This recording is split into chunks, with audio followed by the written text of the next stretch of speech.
ഉണ്ടല്ലോ അല്ലെ?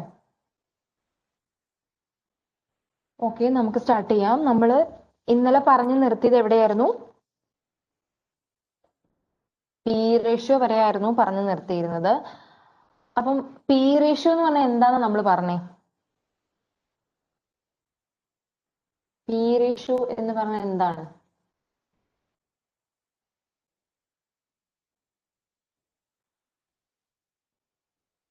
Price earning ratio എന്ന് പറഞ്ഞാൽ എന്താണ്? പ്രൈസ് ഏർണിംഗ് റേഷ്യോ വഴി എന്താ കണ്ടുപിടിക്കുന്നത്? എന്താണ് പ്രൈസ് ഏർണിംഗ് റേഷ്യോ എന്ന് വെച്ചാല്?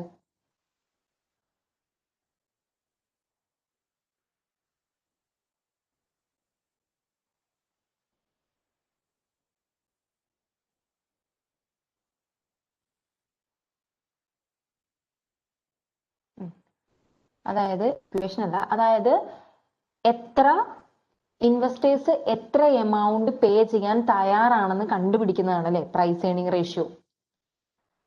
സോ പറയുന്നത് എന്താന്ന് വെച്ചാല്, പി റേഷ്യോ കൂടുതലാണ് എന്ന് വിചാരിച്ച് നമുക്ക് ഒരു സ്റ്റോക്ക് ഓവർ വാല്യൂഡ് ആണെന്നോ പി വാല്യൂ ആണെന്നോ പറയാൻ പറ്റില്ല. അത് ഉറപ്പില്ല, നിർബന്ധമുള്ള കാര്യമില്ല. പി റേഷ്യോ കുറവാണെന്ന് വെച്ച് അത് അണ്ടർ വാല്യൂഡ് ആണെന്ന് നമുക്ക് പറയാൻ പറ്റില്ല. അപ്പൊ നമ്മൾ എന്ത് ചെയ്യണം? ഇൻവെസ്റ്റ്മെന്റിനെ അനലൈസ് ചെയ്യണം. അനലൈസ് ചെയ്യുമ്പോൾ എങ്ങനെയാണ്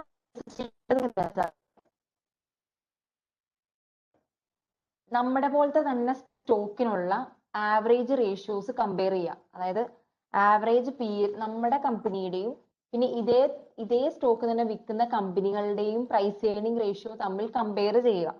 ഓക്കെ, ഇവിടെ പറയുന്നത് നമ്മൾ അങ്ങനെ കമ്പയർ ചെയ്യുമ്പോൾ നമ്മുടെ പി റേഷ്യോ കൂടുതലാണ് എങ്കിൽ ആ കമ്പനി കൂടുതൽ ഏർണിങ്സ് നൽകുമെന്നാണ് പറയുന്നത്. അതായത് പ്രൈസ് ഏർണിംഗ് റേഷ്യോ കൂടണമെങ്കിൽ പ്രൈസ് കൂടുതലായിരിക്കുമ്പോഴായിരിക്കുമല്ലോ പ്രൈസ് ഏർണിംഗ് റേഷ്യോ ഏറ്റവും കൂടുതൽ കൂടാൻ സാധ്യത. അതായത് ന്യൂമറേറ്റർ കൂടുമ്പോഴാണല്ലോ ആ റേഷ്യോ ഏറ്റവും കൂടുതൽ കൂടാൻ സാധ്യത. ഒരു കസ്റ്റമർ അതിന് കൂടുതൽ പ്രൈസ് കൊടുക്കാൻ തയ്യാറാകുന്നത് എപ്പോഴാണ്? അതിൽ നിന്ന് അത്ര ബെനിഫിറ്റ് കിട്ടുമ്പോഴാണ്. അല്ലേ? ശരിയല്ലേ? ചെയ്യാത്ത എന്താ? ശരിയല്ലേ? ഒരു ഇൻവെസ്റ്റർ നമ്മൾ ഒരു പ്രൊഡക്റ്റിൽ നിന്ന് അത്രയ്ക്ക് യൂട്ടിലിറ്റി കിട്ടിയാൽ, അല്ലെങ്കിൽ അത്രയും നല്ല ഇത് കിട്ടിയാൽ മാത്രമേ നമ്മൾ കൂടുതൽ പ്രൈസ് കൊടുത്ത് അത് വാങ്ങാൻ നിൽക്കുള്ളൂ. സോ എന്താ പറയുന്നതെന്ന് വെച്ചാല്, പ്രൈസ് ഏർണിംഗ് റേഷ്യോ കൂടുതലാണ്, അതായത് ആവറേജ് പ്രൈസ് ഏർണിംഗ് റേഷ്യോനേക്കാളും നമ്മുടെ കമ്പനിയുടെ സ്റ്റോക്കിന്റെ പ്രൈസ് ഏർണിംഗ് റേഷ്യോ കൂടുതലാണെങ്കിൽ ദാറ്റ് മീൻസ് ഇൻവെസ്റ്റേഴ്സ് അതിൽ നിന്നും കൂടുതൽ ഏർണിങ്സ് പ്രതീക്ഷിക്കുന്നു, അല്ലെങ്കിൽ അതിന്റെ ഏർണിങ്സ് കൂടുതലായി.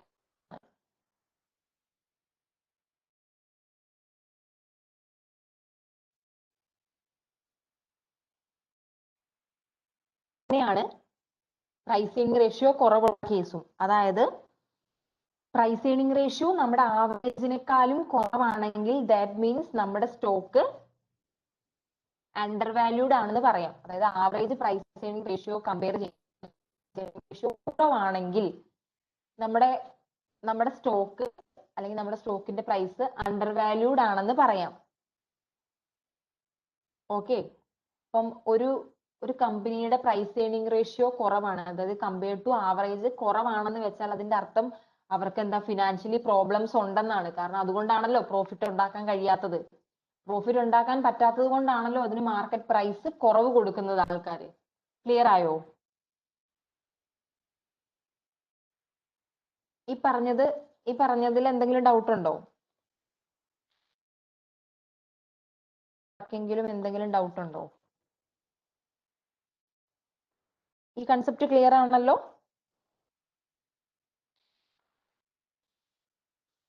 ഓക്കെ, ഇതില് എന്തോ ഇവരെന്താ റെസ്പോണ്ട് ചെയ്യാത്തെ? ക്ലിയർ ആണോ?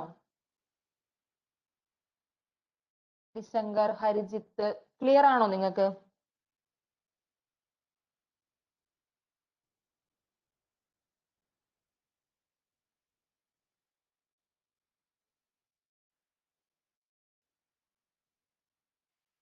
ഓക്കെ, സോ ഒരു കാര്യം ചെയ്തേ,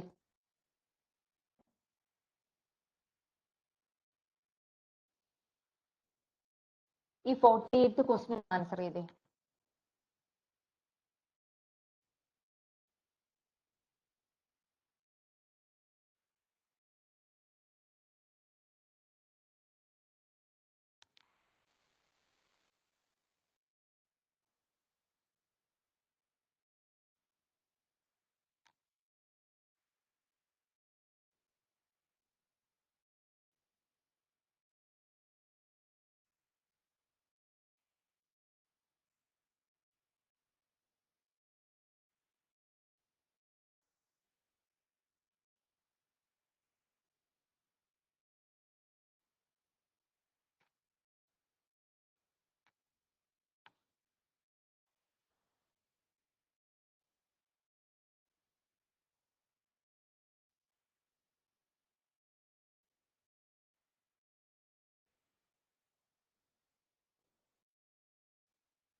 കിട്ടുന്നില്ലേ ചെയ്യാന്? മനസ്സിലായില്ലേ എന്താന്ന്?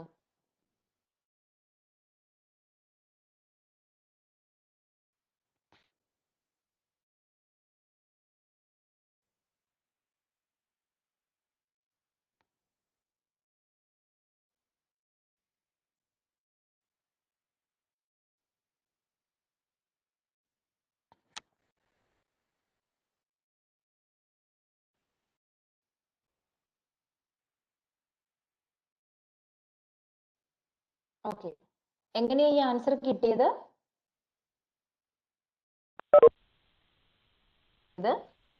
അതായത് ഇവിടെ പറയുന്നുണ്ട് കമ്പനി 500,000 ഷെയർസ് ആണ്, 10 ആണ് par value. Current market price, sorry, for the current year cash dividend 4 per share ആണ്. ഏണിങ്സ് പെർ ഷെയർ 3.2 ആണ്. മാർക്കറ്റ് പ്രൈസ് 36 ആണ്. ആവറേജ് പ്രൈസ് ഏണിംഗ് റേഷ്യോ തന്നിട്ടുണ്ട് 14 ആണ്. നമ്മളോട് ചോദിച്ചിരിക്കുന്നത് നമ്മുടെ കമ്പനിയുടെ സ്റ്റോക്ക് ഇൻഡസ്ട്രി ആവറേജുമായിട്ട് കമ്പയർ ചെയ്യുമ്പോൾ എങ്ങനെയായിരിക്കും എന്നാണ്. അത് option A over valued over valued by approximately 25% എന്ന് പറയുന്നുണ്ട്. B over valued by approximately 10% എന്ന് പറയുന്നുണ്ട്. C under valued by approximately 10% എന്ന് പറഞ്ഞു. D under valued by approximately 25%. So ഇവിടെ എന്താന്ന് വെച്ചാല് നമ്മളിപ്പോ തന്നെ പറഞ്ഞു, അതായത് നമ്മുടെ പ്രൈസ് ഏണിംഗ് റേഷ്യോ അല്ലെങ്കിൽ ആവറേജ് പ്രൈസ് ഏണിംഗ് റേഷ്യോനെക്കാളും കൂടുതലാണെങ്കിൽ എന്താണ് നമ്മുടെ സ്റ്റോക്ക് എങ്ങനെയായിരിക്കും? നമ്മുടെ സ്റ്റോക്ക്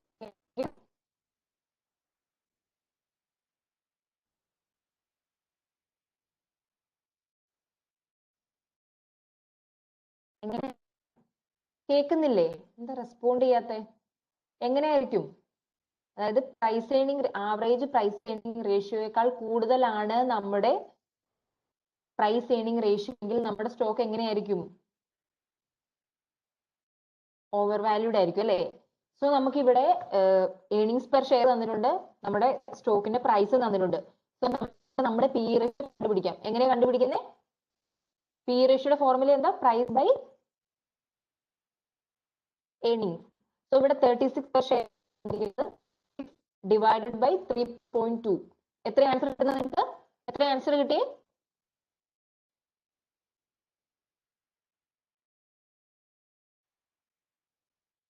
11.25 കിട്ടും. 11.25 കിട്ടി. ഇൻഡസ്ട്രി ആവറേജ് തന്നിരിക്കുന്ന 14 ആണ്. നമ്മുടെ price earning ratio 11.25. That means higher ആണോ ലോവർ ആണോ?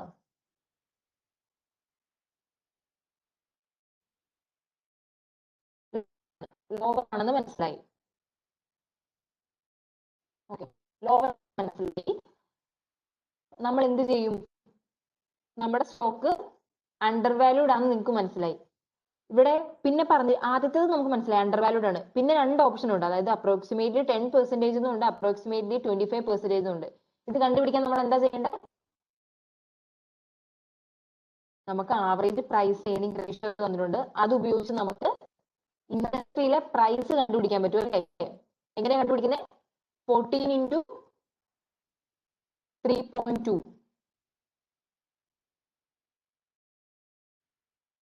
14 into 3.2. 14 into 3.2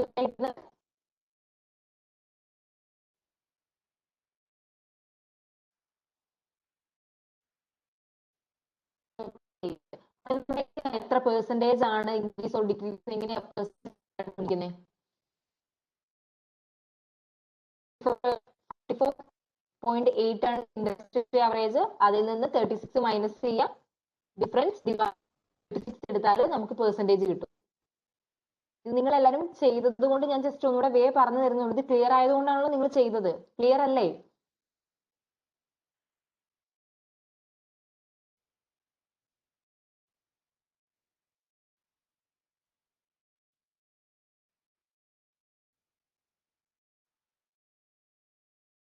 ഓക്കെ, ആർക്കെങ്കിലും ഡൗട്ട് ഉണ്ടോ?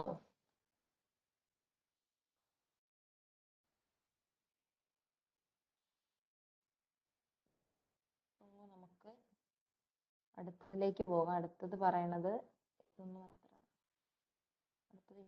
ആയ ടോപ്പിക് എന്ന് പറയുന്നത്, ഇമ്പോർട്ടന്റ് എന്ന് പറയുന്നത് നിങ്ങൾ അറിഞ്ഞിരിക്കണം. അടുത്ത ഇമ്പോർട്ടന്റ് ആയ ഒരു ടോപ്പിക് എന്ന് പറഞ്ഞിട്ടുണ്ടെങ്കിൽ സ്റ്റോക്ക് റൈറ്റ്സ് ആണ്. ഓക്കെ, സ്റ്റോക്ക് റൈറ്റ് എന്ന് വെച്ചാൽ എന്താ? നമ്മൾ ഓൾറെഡി ഡിസ്കസ് ചെയ്ത ടേം ആണ് പ്രീംറ്റീവ് റൈറ്റ്. പ്രീംറ്റീവ് റൈറ്റ് എന്ന് വെച്ചാൽ എന്താ?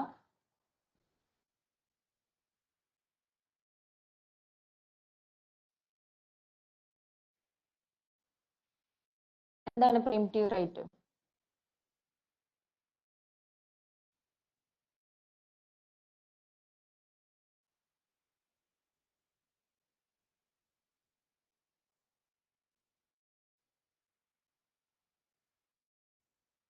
അതായത് നമ്മുടെ എക്സിസ്റ്റിംഗ് ഷെയർ ഹോൾഡേഴ്സിന് നമ്മൾ പുതിയ ഷെയർ, എപ്പോഴും നിങ്ങൾ ഓർക്കേണ്ട ഒരു ഇമ്പോർട്ടന്റ് കാര്യമാണ്, നമ്മൾ സ്റ്റോക്ക് റൈറ്റ് അല്ലെങ്കിൽ സ്റ്റോക്ക് റൈറ്റ് എപ്പോഴും കൊടുക്കുന്നത് ന്യൂ ഇഷ്യൂനാണ്, അല്ലെങ്കിൽ പ്രിന്റീവ് റൈറ്റ് എപ്പോഴും കൊടുക്കുന്നത് ന്യൂ ഇഷ്യൂ ചെയ്യുമ്പോഴാണ് കേട്ടോ, അല്ലാതെ അല്ല. ന്യൂ ഇഷ്യൂവൻസ് ചെയ്യുമ്പോഴാണ് നമ്മൾ പ്രിമിറ്റീവ് റൈറ്റ് കൊടുക്കുന്നത്. അതായത് ഒരു കമ്പനി പുതിയ ഷെയർസ് ഇഷ്യൂ ചെയ്യുമ്പോൾ അവരുടെ എക്സിസ്റ്റിംഗ് ഷെയർ ഹോൾഡേഴ്സിന് അവരുടെ ഷെയറിന് പ്രപ്പോർഷനേറ്റ് ആയ ഷെയർ വാങ്ങാനുള്ള റൈറ്റ് കൊടുക്കും. അതിനാണ് പ്രീംറ്റീവ് റൈറ്റ് എന്ന് പറയുന്നത്. ഈ ഇത് കൊടുക്കുമ്പോൾ നിങ്ങൾ ഇതിനൊരു സ്റ്റെപ്പ് ഉണ്ട്. സ്റ്റെപ്പ് എന്ന് പറഞ്ഞിട്ടുണ്ടെങ്കിൽ, അതായത് ഫസ്റ്റ് നമ്മൾ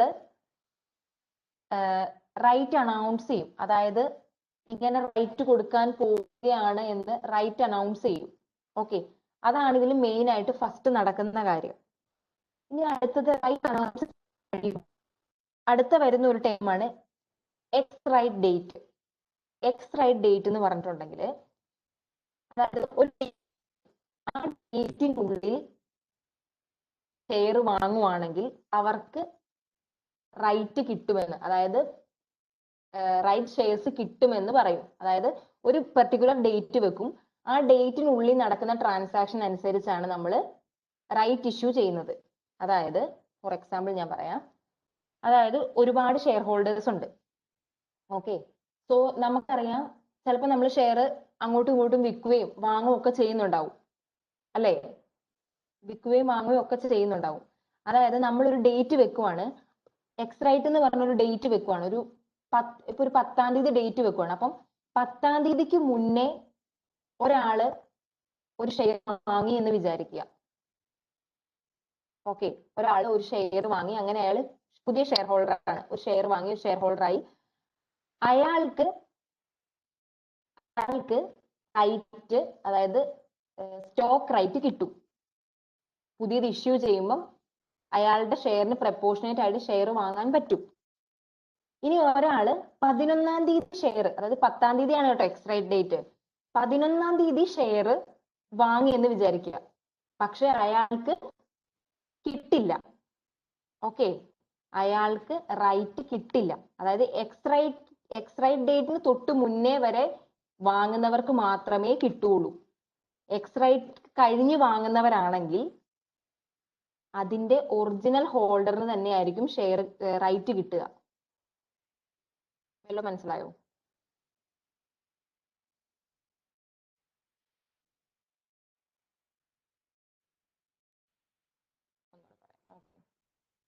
അതായത് ഞാൻ എക്സാമ്പിൾ കൂടി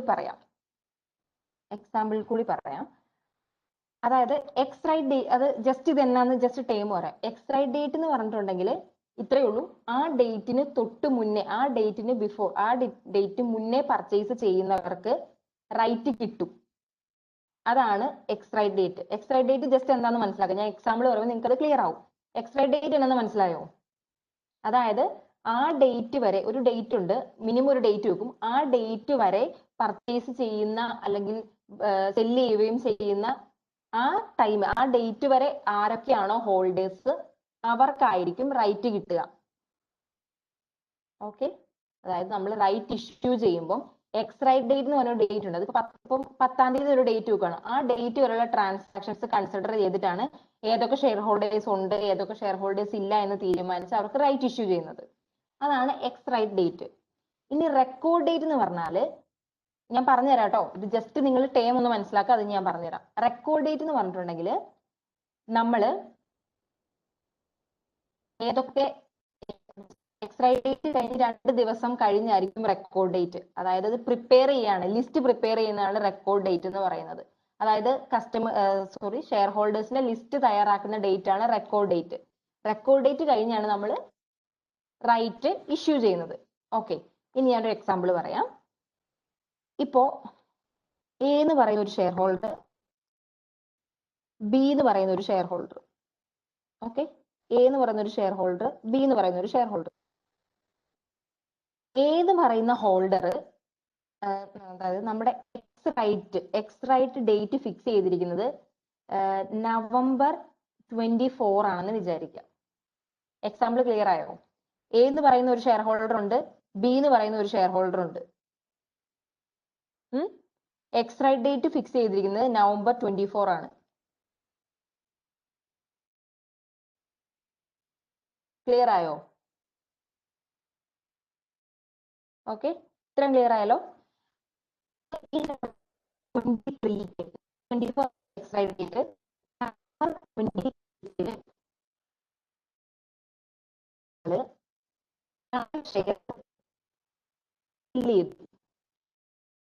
ഓക്കെ,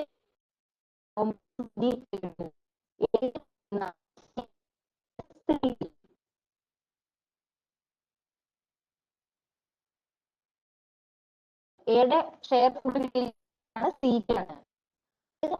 November 23 ആയതുകൊണ്ട്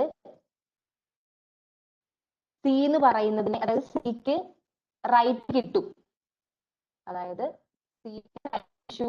സീനെ ഇൻക്ലൂഡ് ചെയ്യും. ഇത് ക്ലിയർ ആയോ?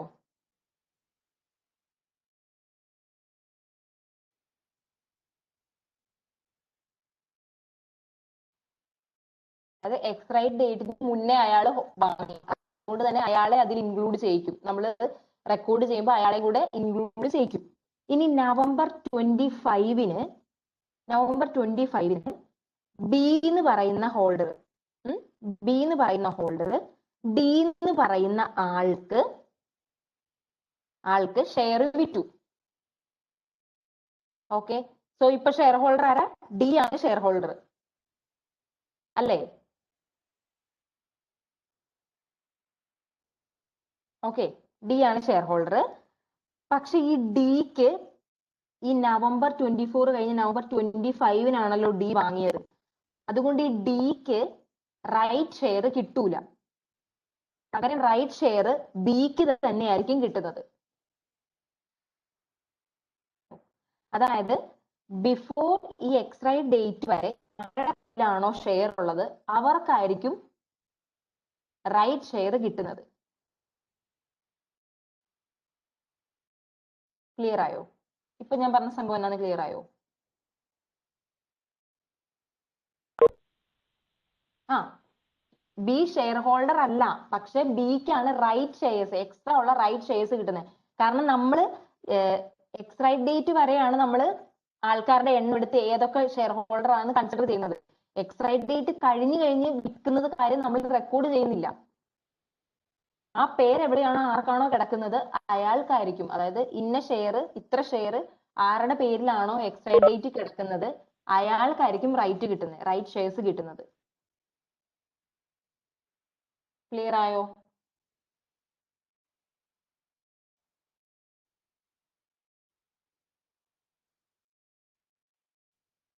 ഓക്കെ, സോ നമ്മൾ ഈ റൈറ്റ് ഇതാ ഇനി ഇവിടെ നോക്കുക, ഈ റൈറ്റ് അനൗൺസ് ചെയ്ത് കഴിഞ്ഞ് എക്സ് റൈറ്റ് ഡേറ്റ് വരെ ഉള്ള ടൈമിനെ നമ്മൾ റൈറ്റ് ഓൺ എന്ന് പറയും. ഓക്കെ,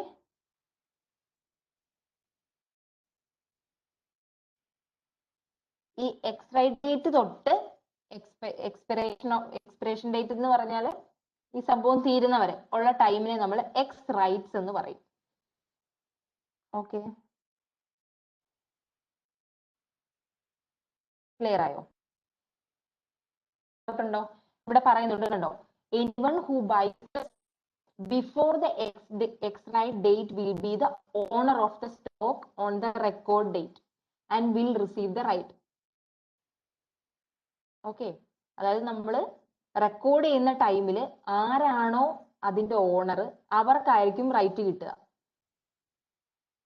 എക്സ് റൈറ്റ് ഡേറ്റ് കഴിഞ്ഞ് വേറെ ഓണർ ആയാലും നമ്മൾ റെക്കോർഡ് ചെയ്തിരിക്കുന്ന ആരുടെ പേരില അയാൾ റൈറ്റ് കിട്ടുക.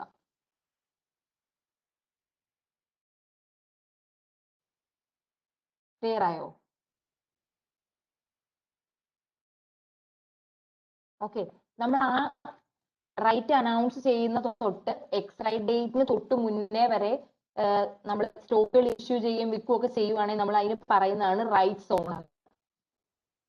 ഇനി അത് കഴിഞ്ഞിട്ടുള്ളതാണെങ്കിൽ, അതായത് എക്സ് റൈറ്റ് ഡേറ്റ് കഴിഞ്ഞ് എക്സ്പിറേഷൻ ഡേറ്റ് വരെ ഉള്ള ടൈമിലാണ് നമ്മൾ വിൽക്കുകയും വാങ്ങുകയും ചെയ്യുന്നതെങ്കിൽ അതിനെ പറയുന്നതാണ് എക്സ് റൈറ്റ്സ്. ഓക്കെ, ഈ നോട്ട് എന്ന് പറയുന്ന സ്ഥലത്ത് കിടക്കുന്ന ഞാൻ നേരത്തെ ആദ്യം നിങ്ങളോട് പറഞ്ഞ കാര്യമാണ്, അതായത് പ്രീംറ്റീവ് റൈറ്റ് എന്ന് പറയുന്നത് ആപ്ലിക്കബിൾ ആകുന്നത് ന്യൂ ഇഷ്യൂസ് ഓഫ് ഷെയർസിന് മാത്രമാണ്. ഓക്കെ, നിങ്ങൾക്ക് ക്ലിയർ ആവുന്നുണ്ടോ? ഞാൻ പറയുന്നത് ക്ലിയർ ആവുന്നുണ്ടോ?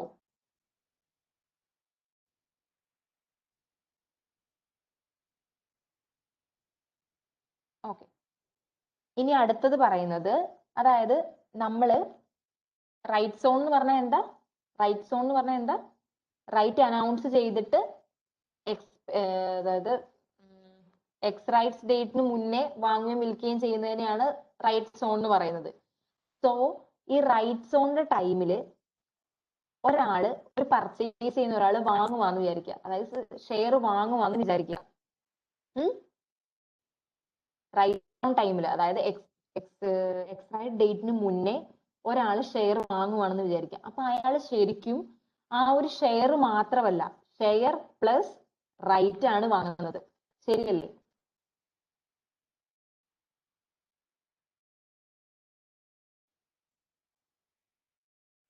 ഷെയർ പ്ലസ് റൈറ്റ് ആണ് അയാൾക്ക് കിട്ടുക എക്സ്പയറി ഡേറ്റിന് മുന്നേ ആണെങ്കിൽ. അതുകൊണ്ട് തന്നെ ഈ റൈറ്റ് ഓൺ ടൈമിലുള്ള ഷെയറിന്റെ പ്രൈസ് എക്സ് റൈറ്റ് ടൈമിലുള്ള ഷെയറിനേക്കാളും കൂടുതലായിരിക്കും. സ്വാഭാവികമായിട്ടും കൂടുതലായിരിക്കും അല്ലേ?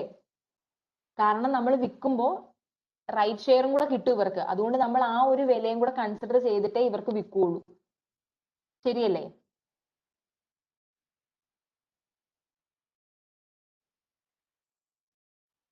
അതുകൊണ്ട് തന്നെ വാല്യൂ നോർമലിനേക്കാൾ കൂടുതലേ വാല്യൂ ആകുള്ളൂ.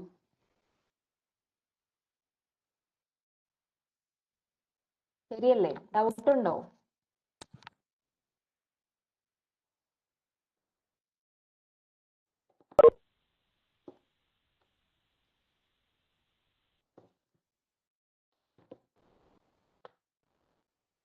ഒന്നുകൂടെ പറയാം. അതായത് അതായത് നമ്മൾ പറഞ്ഞു എക്സ്റൈറ്റ്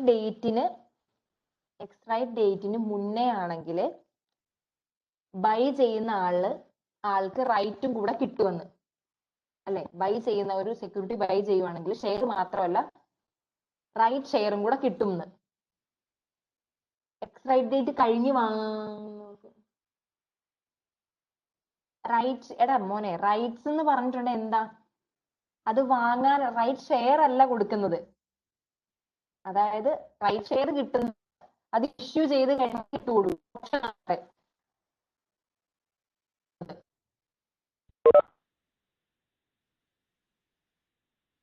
അയാൾ വാങ്ങിയ ഷെയറിന് പ്രപ്പോർഷനേറ്റ് ആയിട്ട് ഷെയർ വാങ്ങാനുള്ള ഓപ്ഷൻ അല്ലെ ഓപ്പർച്യൂണിറ്റി ആണ് കൊടുക്കുന്നത്. അത് വാങ്ങുന്നത് ഇഷ്യൂ ഡേറ്റിന്റെ സമയത്താണ് അയാൾക്ക് കിട്ടുള്ളൂ. പക്ഷെ അയാള് അതിന് അർഹനാണല്ലോ. അതായത് നമ്മൾ എക്സ്റൈറ്റ് ഡേറ്റിന് തൊട്ട് മുന്നേ പർച്ചേസ് ചെയ്യുവാണെങ്കിൽ, അല്ലെങ്കിൽ ഷെയർ പർച്ചേസ് ചെയ്യുവാണെങ്കിൽ അയാള് റൈറ്റ് ഷെയറിനും കൂടെ വാങ്ങാനുള്ള അധികാരം കിട്ടും. ഷെയർ മാത്രമല്ല, അതിൻ്റെ കൂടെ റൈറ്റ് ഷെയറും കൂടെ കിട്ടും. അതേസമയം എക്സ്റൈറ്റ് ഡേറ്റ് കഴിഞ്ഞിട്ടാണ് എങ്കിൽ അയാൾക്ക് ഷെയർ മാത്രമേ കിട്ടുള്ളൂ, റൈറ്റ് കിട്ടത്തില്ല.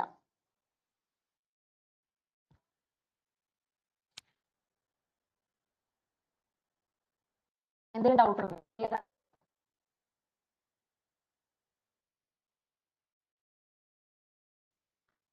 അതുകൊണ്ട് തന്നെ സമയത്ത് നമുക്ക് ഷെയർ പ്ലസ് റൈറ്റ് കിട്ടും. എക്സ്റൈറ്റിന്റെ സമയത്ത് ഷെയർ മാത്രമേ കിട്ടുള്ളൂ, റൈറ്റ് കിട്ടത്തില്ല. അതുകൊണ്ട് തന്നെ റൈറ്റ് സോണിന്റെ ടൈമിലെ പ്രൈസ്, ഷെയറിന്റെ പ്രൈസ് കൂടുതൽ ഷെയറും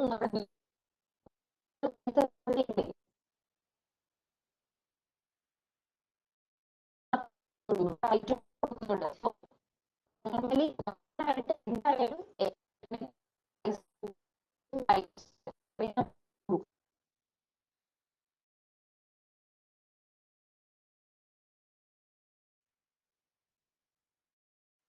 ഓക്കെ, അതാണ് പറഞ്ഞത്. ഇനി പറയുന്നത് നമ്മൾ സ്റ്റോക്ക് റൈറ്റിനെ എങ്ങനെ വാല്യൂ ചെയ്യുമെന്നാണ്. ഓക്കെ, സ്റ്റോക്ക് റൈറ്റ് വാല്യൂ ചെയ്യുമ്പോൾ മെയിൻ ആയിട്ട് സ്റ്റോക്ക് റൈറ്റിന്റെ വാല്യൂ രണ്ട് കാര്യത്തിൽ ഡിപ്പെൻഡ് ആയിരിക്കും. അതായത് ഷെയറിന്റെ കൂടെയാണ് വിൽക്കുന്നതെങ്കിൽ എന്ന കാര്യവും, അല്ല സെപ്പറേറ്റ് ഷെയർ മാത്രമാണെങ്കിൽ അല്ലെങ്കിൽ റൈറ്റ് മാത്രമാണെങ്കിൽ എന്നതും തമ്മിൽ ഡിഫറൻസ് ഉണ്ടാവും, അല്ലേ? അതായത് ഷെയറും റൈറ്റും കൂടെ വിൽക്കുന്നതിനായിരിക്കും പ്രൈസ് കൂടുതൽ വരിക. അപ്പം അതിനെ ഡിപ്പെൻഡ് ചെയ്തിട്ടാണ് ശരിക്കും സ്റ്റോക്ക് റൈറ്റിന്റെ വാല്യൂ എന്നാണ് പറയുന്നത്. മെയിൻലി ഒരു 2 മെത്തേഡ് ആണ് പറയുന്നത്. Method valuing the stock right സോണിന്റെ സമയത്ത് സ്റ്റോക്ക് റൈറ്റിന്റെ വാല്യൂ എങ്ങനെയാണെന്നാണ്. അത് കണ്ടുപിടിക്കാനുള്ള ഫോർമുല ഇവർ പറയുന്നത് P0 minus PN by R+1. Okay, P0 എന്ന് പറഞ്ഞിട്ടുണ്ടെങ്കിൽ നമ്മൾ റൈറ്റും കൂടെ ചേർത്തിട്ടുള്ള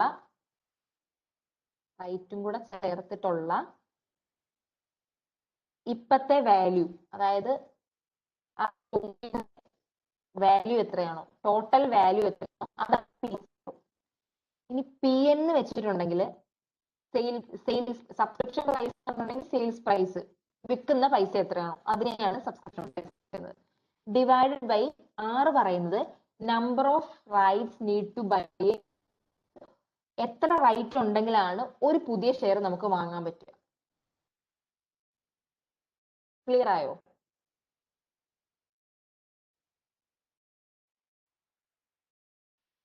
ഇതാണ് അതിന്റെ ഇക്വേഷൻ. നിങ്ങൾ ഒരു കാര്യം ചെയ്തു,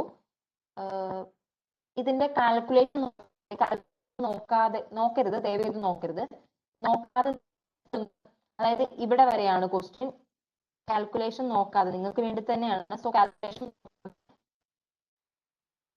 മാത്രം ആൻസർ ചെയ്യാൻ നോക്കിക്കേ. അതായത് റൈറ്റിന്റെ വാല്യൂ കണ്ടുപിടിക്കാൻ നോക്കിക്കേ.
കിട്ടുന്നില്ല? കിട്ടുന്നുണ്ടോ ചെയ്യാന്?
ആൻസർ കിട്ടണില്ല നിങ്ങൾക്ക്? മനസ്സിലായില്ലേ ഇതെങ്ങനെയാന്ന്?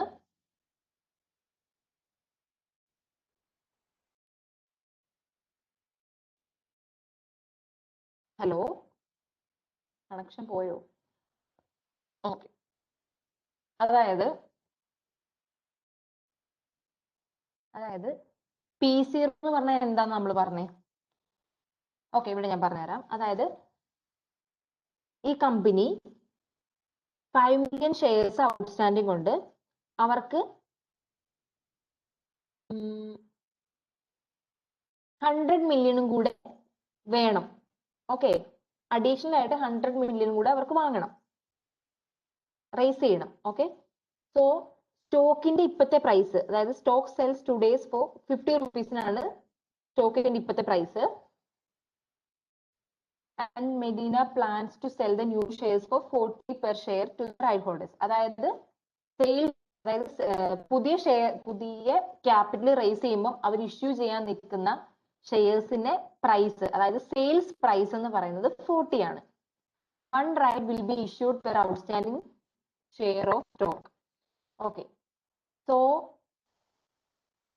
ഇവിടെ പറയുന്നത് അതായത് ഒരു ഷെയർ, എത്രയാണോ നമ്പർ ഓഫ് ഷെയർ അതിന് 1 എന്ന കണക്കിലാണ് അവർ കൊടുക്കുന്നത് എന്നാണ്. അതായത് നമുക്കിവിടെ 100 മില്യൺ നമുക്കിനി പുതിയതായിട്ട് റേസ് ചെയ്യണം. 100 മില്യൺ റേസ് ചെയ്യണം അല്ലെ? 100 മില്യൺ റേസ് ചെയ്യുമ്പോൾ 40 റുപ്പീസിനാണ് നമ്മൾ റേസ് ചെയ്യുന്നത്. അത് നിങ്ങൾക്ക് മനസ്സിലായോ? 100 മില്യൺ നമ്മൾ പുതിയ ഷെയർ ഇഷ്യൂ ചെയ്യുമ്പോൾ അതിന്റെ പ്രൈസ് എന്ന് പറയുന്നത് 40 ആണ്. സോ 2,500,000 നമ്പർ ഓഫ് ഷെയർസ് നമ്മൾ വിൽക്കണം. അത്രയും സോൾവ് ചെയ്താലേ നമുക്ക് ഈ 100 മില്യൺ നമുക്ക് റേസ് ചെയ്യാൻ പറ്റുള്ളൂ. ഓക്കെ, ഇനി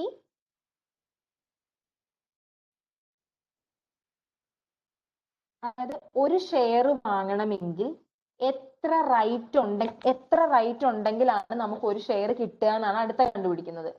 അതിന് നമ്മൾ കഴിഞ്ഞ ദിവസം പ്രപ്പോർഷൻ കണ്ടുപിടിച്ചില്ലായിരുന്നോ? പ്രപ്പോർഷൻ കണ്ടുപിടിച്ച് ഓർക്കുന്നുണ്ടോ നിങ്ങൾ? ഒരാൾക്ക് എത്ര ഷെയർ ആണ് കിട്ടേണ്ടതെന്നുള്ള പ്രപ്പോർഷൻ അതെങ്ങനെയാ കണ്ടത്? ടോട്ടല് ഡിവൈഡഡ് ബൈ നമ്മുടെ ഷെയർ വെച്ചപ്പോഴാണ് നമുക്കിത് കിട്ടിയത്.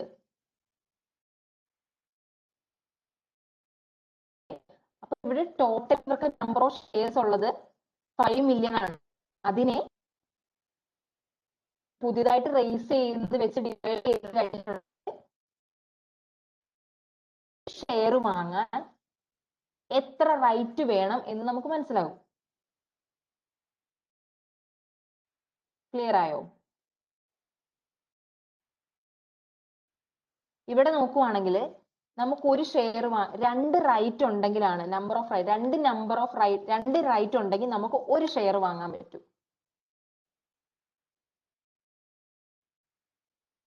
ക്ലിയർ ആയോ?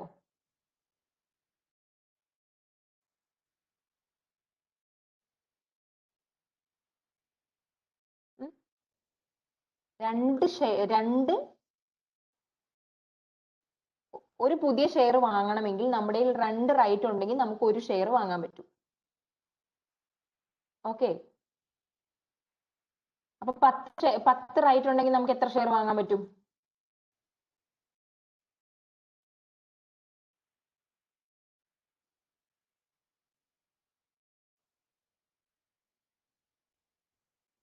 പത്ത് ഷെയർ ഉണ്ടെങ്കിൽ നമുക്ക് എത്ര റൈറ്റ് വാങ്ങാം? സോറി, 10 റൈറ്റ് ഉണ്ടെങ്കിൽ നമുക്ക് എത്ര ഷെയർ വാങ്ങാൻ പറ്റും?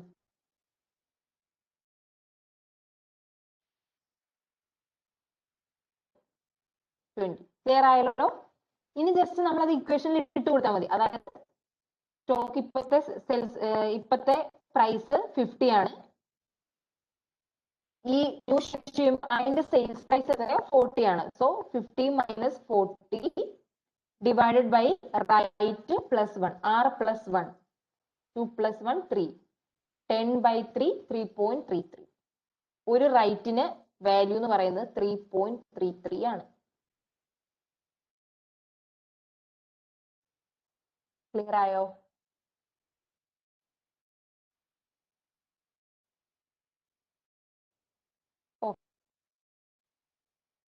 സോ അടുത്തത് എന്താന്ന് വെച്ചാല് അടുത്തത് എക്സ് റൈറ്റ് ആയി കഴിഞ്ഞാലുള്ളതാണ്. ഓക്കെ, എക്സ് റൈറ്റ് ആയി കഴിഞ്ഞാൽ നമ്മൾ വാല്യൂ കണ്ടുപിടിക്കുന്നത്, റൈറ്റിന്റെ വാല്യൂ കണ്ടുപിടിക്കുന്നത് market value of the stock ex rights minus subscription price. ഏതാടാ പറയേണ്ടത്? മുകളിലത്തതാണോ? ഇതാണോ പറയണ്ടേ? അതായത് ഏതാ പറഞ്ഞു തരണ്ടേ? ആദ്യം തൊട്ട് പറയണോ? അതായത് 5 മില്യൺ ഷെയർസ് ഔട്ട്സ്റ്റാൻഡിംഗ് ഉണ്ട്, 100 മില്യണും കൂടെ അവർക്ക് റേസ് ചെയ്യണം. ഓക്കെ, ഷെയറിന്റെ പ്രൈസ് എന്ന് വെച്ചാൽ, അതായത് അവരുടെ കമ്പനിയുടെ ഷെയറിന്റെ പ്രൈസ് എന്ന് പറഞ്ഞാൽ 50 ആണ്. പുതിയ ഷെയർ ഇഷ്യൂ ചെയ്യുന്നത് 40 റുപ്പീസിനാണ്.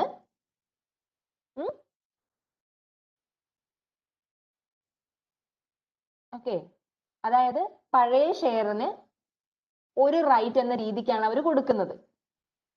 അതായത് ഒരു ഔട്ട്സ്റ്റാൻഡിംഗ് ഷെയറിന് ഓരോ റൈറ്റ് എന്ന രീതിക്കാണ് അവർ കൊടുക്കുന്നത്. ഓക്കെ, സോ നമ്മൾ ആദ്യം എന്ത് ചെയ്തു? പുതിയതായിട്ട് എത്ര ഷെയർ ഇഷ്യൂ ചെയ്യുന്നുണ്ടെന്ന് കണ്ടുപിടിച്ചു. അത് കണ്ടുപിടിക്കാൻ 100 മില്യൺ ഡിവൈഡഡ് ബൈ 40 ചെയ്താൽ എത്രയാണ് അഡീഷണൽ ഷെയർസ് എന്ന് കണ്ടുപിടിക്കാൻ പറ്റും. ഇനി ഇതിന്റെ പ്രപ്പോർഷൻ കണ്ടുപിടിച്ചാൽ, അതായത് 5 മില്യൺ ഷെയർസും എത്രയാണ് പുതിയ നമ്പർ ഓഫ് ഷെയർസ് എത്ര പ്രപ്പോർഷൻ ആണ് കൊടുക്കുന്നത് എന്ന് കണ്ടുപിടിച്ചാൽ നമുക്ക് നമ്പർ ഓഫ് റൈറ്റ്സ് കിട്ടും. അതായത് 5 മില്യൺ ഷെയർസിന് ഒരു റൈറ്റ് വീതം കൊടുക്കുന്നുണ്ട്, ഡിവൈഡഡ് ബൈ പുതിയതായിട്ട് നമ്മൾ 2,500,000 ഇഷ്യൂ ചെയ്യുന്നുണ്ട്. സോ നമുക്ക് കിട്ടും ഒരു ഷെയർ വാങ്ങാൻ 2 റൈറ്റ് വേണമെന്ന് നമുക്ക് മനസ്സിലായി. അതിൽ നിന്ന്, അതായത് പ്രപ്പോർഷൻ കണ്ടുപിടിക്കാൻ നമുക്ക് മനസ്സിലായി ഒരു ഷെയർ വാങ്ങണമെങ്കിൽ 2 റൈറ്റ് വേണം. ക്ലിയർ ആയോ? ഓക്കെ, എല്ലാവരും ക്ലിയർ ആണല്ലോ അല്ലെ? ബാക്കി ജസ്റ്റ് നമ്മൾ ആ ഇക്വേഷനിൽ അതങ്ങ് അപ്ലൈ ചെയ്തതേ ഉള്ളൂ ഫോർമുല, ബാക്കി പോർഷൻ. ഇനി അടുത്തത് valuing the stock right ex rights. അതായത് ഇവിടെ പറയുന്നത് നമ്മൾ എക്സ് റൈറ്റ് ഡേറ്റ് കഴിഞ്ഞ് സെയിൽ ചെയ്യുവോ ഒക്കെ ചെയ്യുന്ന ഷെയറിന്റെ എത്രയായിരിക്കും പ്രൈസ് എന്നാണ്. അത് കണ്ടുപിടിക്കുന്നത് market value of the stock ex rights minus subscription price divided by number of rights need to buy 1 share. Okay, അതിന്റെ ഒരു എക്സാമ്പിൾ നോക്കിയാൽ നമുക്ക് മനസ്സിലാവും. അതിന്റെ താഴത്തെ എക്സാമ്പിൾ നിങ്ങൾ നോക്കിക്കേ. Continuing okay. അതായത് നമ്മൾ മുകളിലത്തെ എക്സാമ്പിൾ വെച്ച് തന്നെ എക്സ് റൈറ്റ് പ്രൈസ് കണ്ടുപിടിക്കാനാണ് പറഞ്ഞത്. ഓക്കെ, മുകളിലത്തെ എക്സാമ്പിളിന്റെ അകത്ത് ഇന്ന് എക്സ് റൈറ്റ് പ്രൈസ് എത്രയാണ്, എക്സ് റൈറ്റിന്റെ വാല്യൂ എത്രയാണെന്ന് കണ്ടുപിടിക്കാനാണ് പറഞ്ഞിരിക്കുന്നത്. ഓക്കെ, അപ്പൊ ഇത് ഞാൻ പറഞ്ഞു തരാം. അതായത് 50 ആയിരുന്നു നമ്മുടെ ടോട്ടൽ പ്രൈസ്, അല്ലെങ്കിൽ ടോട്ടൽ ആ സ്റ്റോക്കിന്റെ ടോട്ടൽ പ്രൈസ് എന്ന് പറയുന്നത് 50 ആയിരുന്നു. ഓക്കെ, അത് ഇൻക്ലൂഡിങ് റൈറ്റ് അല്ലേ, ഇൻക്ലൂഡിങ് റൈറ്റ് അല്ലേ 50 എന്ന് പറയുന്ന എമൗണ്ട്?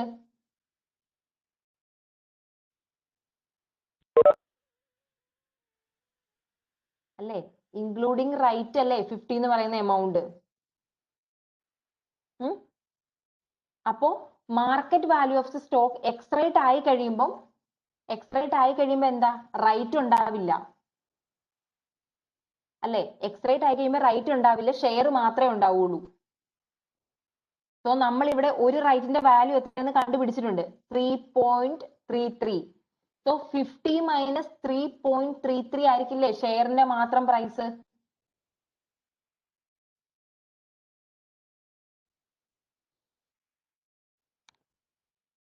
ക്ലിയർ ആയോ?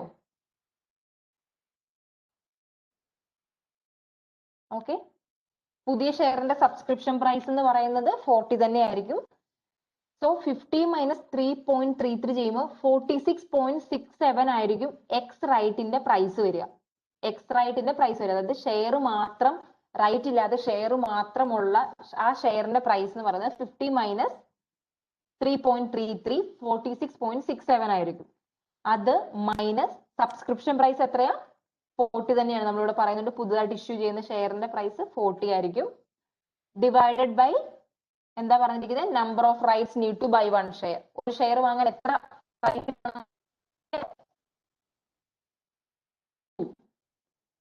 സോ 46.67 മൈനസ് 40 ഡിവൈഡഡ് ബൈ 2 ചെയ്യുന്നതായിരിക്കും ആൻസർ വരിക.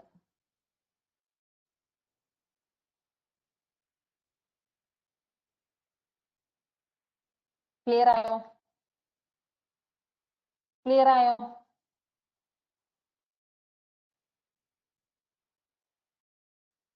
ഡൗട്ട് ഉണ്ടോ?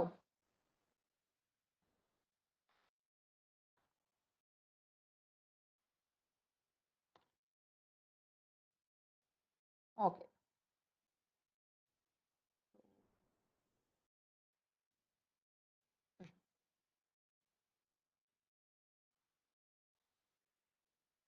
അടുത്തതാണ് എംപ്ലോയി സ്റ്റോക്ക് ഓപ്ഷൻ. അതായത് ഈ എംപ്ലോയി സ്റ്റോക്ക് ഓപ്ഷൻ അല്ലെങ്കിൽ വാറന്റ് എന്നൊക്കെ പറയുന്നത് നമ്മുടെ സ്റ്റോക്ക് റൈറ്റിനോട് സിമിലർ ആണ്. അതായത് സ്റ്റോക്ക് റൈറ്റിനോട് സിമിലർ എന്ന് പറയുമ്പോൾ നമ്മള് എന്താ പറയാ, ഇതെന്ന് പറഞ്ഞാൽ ഒരു ഓപ്ഷൻ ആണ് നമ്മുടെ ഷെയർ വാങ്ങാൻ, ഫ്യൂച്ചർ പീരീഡിൽ നമ്മുടെ ഷെയർ വാങ്ങാൻ ഒരു ഓപ്ഷൻ കൊടുക്കുന്നതാണ് ഈ എംപ്ലോയി സ്റ്റോക്ക് ഓപ്ഷൻസ് അല്ലെ വാറന്റ്സ് എന്ന് പറയുന്നത്. ഓക്കെ, അതായത് ഇതിന്റെ ഒരു ഡിഫറൻസ് എന്ന് വെച്ചിട്ടുണ്ടെങ്കിൽ, ആകെപ്പാടെ സ്റ്റോക്ക് റൈറ്റിൽ നിന്ന് ഒരു ഡിഫറൻസ് എന്ന് വെച്ചിട്ടുണ്ടെങ്കിൽ, നമ്മൾ ഈ ഓപ്ഷൻ കൊടുക്കുന്നത് എക്സിസ്റ്റിംഗ് ഷെയർ ഹോൾഡേഴ്സിനല്ല. ഓക്കെ, എംപ്ലോയി സ്റ്റോക്ക് ഓപ്ഷൻസ് അല്ലെങ്കിൽ വാറന്റ്സ് ഒന്നും കൊടുക്കുന്നത് സ്റ്റോക്ക് റൈറ്റ് കൊടുക്കുന്നത് പോലെ എക്സിസ്റ്റിംഗ് ഷെയർ ഹോൾഡേഴ്സിന് അവരുടെ നമ്പർ ഓഫ് ഷെയർ അല്ലെങ്കിൽ അവരുടെ നമ്പർ ഓഫ് അവരുടെ പ്രപ്പോർഷൻ അനുസരിച്ച് കൊടുക്കുന്നതല്ല എംപ്ലോയി സ്റ്റോക്ക് ഓപ്ഷൻ അല്ലെ വാറന്റ് എന്ന് പറയുന്നത്. ക്ലിയർ ആയോ? ഇവരുടെ തമ്മിലുള്ള, അതായത് എംപ്ലോയി സ്റ്റോക്ക് ഓപ്ഷനും സ്റ്റോക്ക് വാറന്റും തമ്മിലുള്ള ഒരു സിമിലാരിറ്റി എന്ന് വെച്ചിട്ടുണ്ടെങ്കിൽ ഇതൊരു ഓപ്ഷൻ ആണ്, നമ്മുടെ ഷെയർ ഫ്യൂച്ചറിൽ വാങ്ങാനുള്ള ഒരു ഓപ്ഷൻ ആണ്. അതൊരു സിമിലാരിറ്റി ആണ്. അത് സിമിലാരിറ്റി ആയിരിക്കുമ്പോൾ തന്നെ ഇത് തമ്മിലുള്ള ഡിഫറൻസ് എന്ന് വെച്ചാൽ നമ്മൾ സ്റ്റോക്ക് റൈറ്റ് നമ്മൾ എക്സിസ്റ്റിംഗ് ഷെയർ ഹോൾഡേഴ്സിന് കൊടുക്കുന്നതാണ്. എന്തിനാണ്? അവരുടെ ഷെയറിന് പ്രപ്പോർഷനേറ്റ് ആയിട്ട് ന്യൂ ഷെയർ ഇഷ്യൂ ചെയ്യുമ്പോൾ അത് വാങ്ങാൻ കൊടുക്കുന്നതാണ് സ്റ്റോക്ക് റൈറ്റ്. പക്ഷെ എംപ്ലോയി സ്റ്റോക്ക് ഓപ്ഷൻ അല്ലെങ്കിൽ വാറന്റ് എന്ന് പറയുന്നത് നമ്മുടെ എക്സിസ്റ്റിംഗ് ഷെയർ ഹോൾഡേഴ്സിന് പ്രപ്പോർഷനേറ്റ് ആയിട്ട് കൊടുക്കുന്ന സാധനമല്ല. അതാണ് ഇത് തമ്മിലുള്ള ഒരു വ്യത്യാസം. ഇത്രയും ക്ലിയർ ആയോ പറഞ്ഞത്?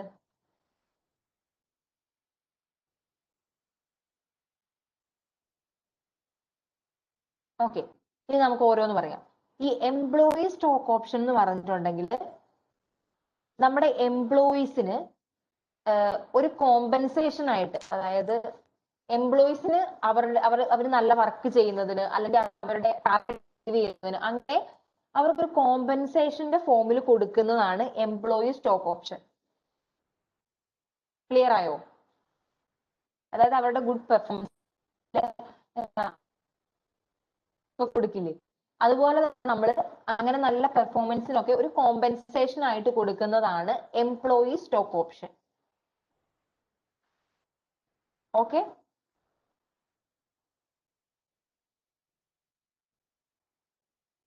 ഓക്കെ.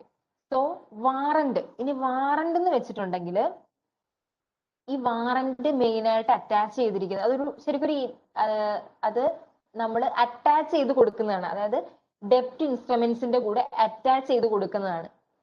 ഇപ്പൊ ബോണ്ട് ഒക്കെ ഇഷ്യൂ ചെയ്യുമ്പോൾ ബോണ്ടിന്റെ കൂടെ ഒരു വാറന്റ് അറ്റാച്ച് ചെയ്ത് കൊടുക്കും.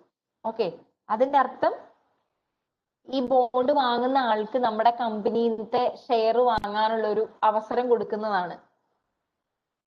ഇത് ഇഷ്യൂ ചെയ്യുന്നവർക്ക് ഒരു ഉപകാരം കൂടിയുണ്ട്. അതായത് നമ്മളൊരു വാറന്റ് കൊടുക്കുവാണെങ്കിൽ ഈ ഇഷ്യൂ ചെയ്യുന്ന കമ്പനിക്ക് ഇൻട്രസ്റ്റ് റേറ്റ് കുറയ്ക്കാം. അതായത് ഇപ്പോ നമ്മളൊരു ഒരു ബോണ്ട് ഇഷ്യൂ ചെയ്യുവാണ്. ബോണ്ട് ഇഷ്യൂ ചെയ്യുമ്പോൾ ബോണ്ടിന്റെ കൂടെ ഒരു വാറന്റും അറ്റാച്ച് ചെയ്താണ് ബോണ്ട് ഇഷ്യൂ ചെയ്യുന്നത് എന്ന് വിചാരിക്കാം. അപ്പം ബോണ്ട് വാങ്ങുന്ന ആൾക്ക് ബോണ്ട് മാത്രമല്ല അതിന്റെ കൂടെ കമ്പനിയുടെ ഷെയർ വാങ്ങാനുള്ള ഒരു ഓപ്ഷൻ കൂടി കൊടുക്കുവാണ്. ഓക്കെ, കമ്പനിയുടെ ഷെയർ വാങ്ങാനുള്ള ഒരു ഓപ്ഷൻ കൂടി കൊടുക്കുവാണ്. സോ ബോണ്ട് ഒറ്റയ്ക്കല്ല, അതിന്റെ കൂടെ ഒരു ഓപ്ഷനും കൂടെ കിട്ടുന്നുണ്ട്. അതുകൊണ്ട് തന്നെ അവർക്ക് ഇൻട്രസ്റ്റ് കുറച്ച് കൊടുക്കാം. ക്ലിയർ ആയോ? നമുക്ക് അഡീഷണൽ ആയിട്ട് എന്തെങ്കിലും ഒരു സാധനം തരുന്നു എന്ന് പറഞ്ഞ അതിന്റെ പ്രൈസ് അല്ലെങ്കിൽ അതിന്റെ ഇത് കുറച്ച് മേടിക്കത്തില്ലേ?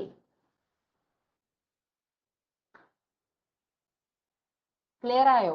പറഞ്ഞ എന്താന്ന് ക്ലിയർ ആയോ? നമ്മൾ ബോണ്ട് ഇഷ്യൂ ചെയ്യുമ്പോൾ അവർക്ക് ഇൻട്രസ്റ്റ് കൊടുക്കണം.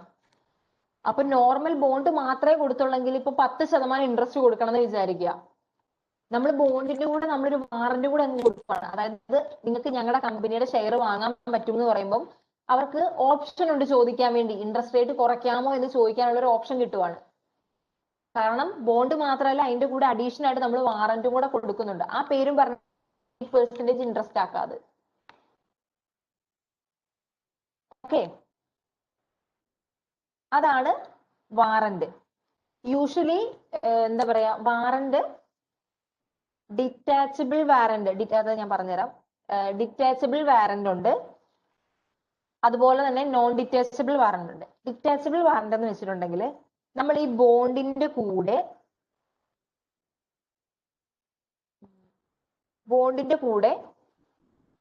കൊടുക്കുന്ന വാറന്റ്, ഈ വാറന്റ് സെപ്പറേറ്റ് ആയിട്ടും ബോണ്ട് സെപ്പറേറ്റ് ആയിട്ടും വിൽക്കാൻ പറ്റും. ക്ലിയർ ആയോ? അതായത് നമ്മൾ ഒരു ബോണ്ടിന്റെ കൂടെ ഡിറ്റാച്ചബിൾ വാറന്റ് ആണ് കൊടുക്കുന്നതെങ്കിൽ ആ ബോണ്ട് ഹോൾഡറിന് അതിനെ സെപ്പറേറ്റ് ചെയ്യാം. അതായത് വാറന്റിനെ സെപ്പറേറ്റ് ചെയ്യാം ബോണ്ടിൽ നിന്ന്. ബോണ്ട് തന്നെ വേണേ അയാൾക്ക് വിൽക്കാം, എന്നിട്ട് വാറന്റ് മാത്രം കൈ പിടിക്കാം. അല്ലെങ്കിൽ വാറന്റ് വിൽക്കാം, ബോണ്ട് മാത്രമായിട്ട് കൈ പിടിക്കാം. അയാളുടെ ഓപ്ഷനാണ്, ബോണ്ട് ഹോൾഡറുടെ ഓപ്ഷനാണ് ഡിറ്റാച്ചബിൾ വാറന്റ് ആണെങ്കിൽ. ക്ലിയർ ആയോ? ഓക്കെ, ഇനി നോൺ ഡിറ്റാച്ചബിൾ വാറന്റ് ആണെങ്കിൽ എന്തായിരിക്കും? നോൺ ഡിറ്റാച്ചബിൾ വാറന്റ് ആണ് കൊടുക്കുന്നതെങ്കിൽ ഈ ബോണ്ടിന്റെ കൂടെ അറ്റാച്ച് ചെയ്തിട്ടില്ല എങ്കിൽ ഈ വാറന്റിന് ഒരു വാല്യൂ ഉണ്ടാവില്ല. ക്ലിയർ ആയോ?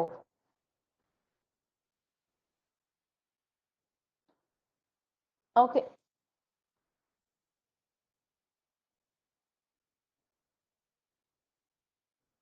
ക്ലിയർ ആയോ?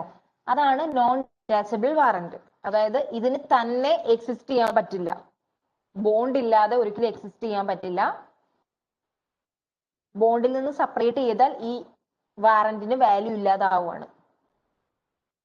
അതിനെയാണ് നോൺ ഡിറ്റാച്ചബിൾ വാറന്റ് എന്ന് പറയുന്നത്.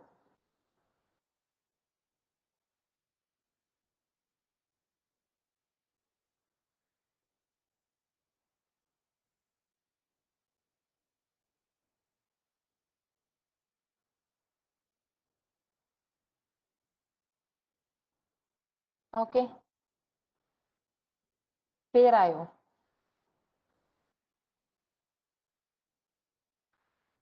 ഇത്രയും ക്ലിയർ ആയോ പറഞ്ഞത്?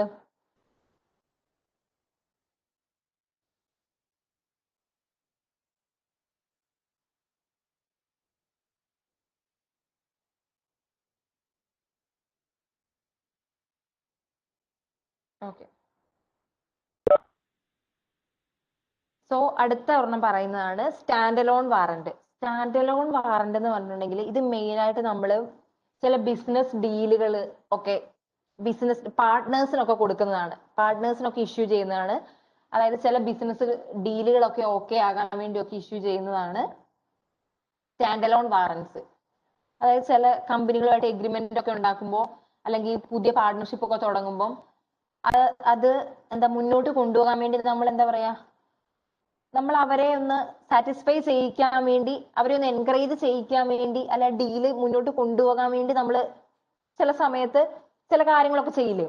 അങ്ങനെ ആ ഡീലൊക്കെ മുന്നോട്ട് കൊണ്ടുപോകാൻ വേണ്ടിയിട്ട് അവര് ഒരു വാറന്റ് കൊടുക്കും. ആ വാറന്റിനെയാണ് സ്റ്റാൻഡ് അലോൺ വാറന്റ് എന്ന് പറയുന്നത്. ക്ലിയർ ആയോ? ഡിറ്റാച്ചബിൾ വാറന്റ് എന്ന് പറഞ്ഞാൽ എന്താ? സെക്യൂരിറ്റിയിൽ നിന്ന്, അതായത് ബോണ്ടിൽ നിന്ന് സെപ്പറേറ്റ് ആയിട്ട് സെല് ചെയ്യാൻ പറ്റുന്ന വാറന്റ്. നോൺ ഡിറ്റാച്ചബിൾ വാറന്റ് എന്ന് പറഞ്ഞിട്ടുണ്ടെങ്കിൽ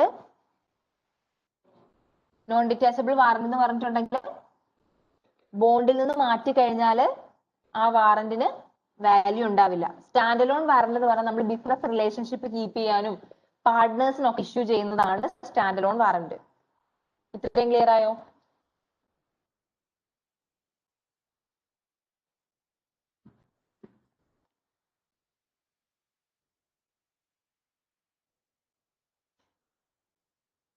ഓക്കെ, പിന്നെ സ്റ്റോക്ക് ഓപ്ഷൻ ഞാൻ എന്താന്ന് പറഞ്ഞു. അതായത് സ്റ്റോക്ക് ഓപ്ഷൻ എന്ന് പറഞ്ഞാൽ എംപ്ലോയീസിന് കൊടുക്കുന്നതാണ് കോമ്പൻസേഷൻ പോലെ. പിന്നെ ഒരു കാര്യം എന്ന് വെച്ചാല് ഈ വാറന്റും എംപ്ലോയി സ്റ്റോക്ക് ഓപ്ഷൻ ഒക്കെ ഉണ്ടല്ലോ, അവര് എക്സൈസ് ചെയ്താൽ മാത്രമേ എനിക്ക് പുതിയ ക്യാപിറ്റൽ തരുള്ളൂ. മനസ്സിലായോ? അതായത് നമ്മളൊരു ഓപ്ഷൻ കൊടുക്കുവാണ്, ആ ഓപ്ഷൻ അവർ എക്സൈസ് ചെയ്താൽ മാത്രമല്ലേ, നമ്മുടെ ഷെയർ അവർ ആ ഓപ്ഷൻ വെച്ച് വാങ്ങിയാൽ മാത്രമല്ലേ നമുക്ക് പുതിയ ക്യാപിറ്റൽ കിട്ടുള്ളൂ.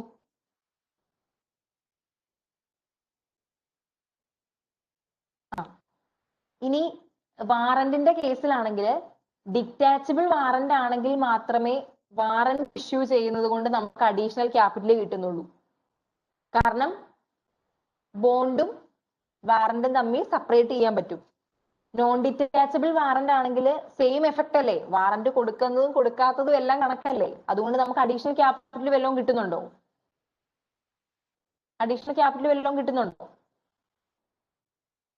കിട്ടുന്നില്ല.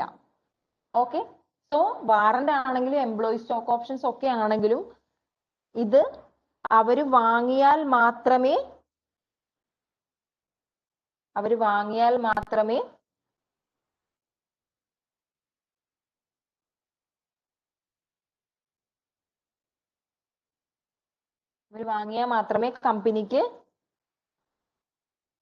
കമ്പനിക്ക് എന്തോ മിണ്ടാത്തേ,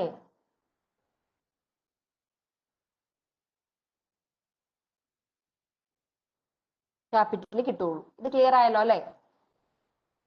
ക്ലിയർ ആയല്ലോ. ഇനി അടുത്തത്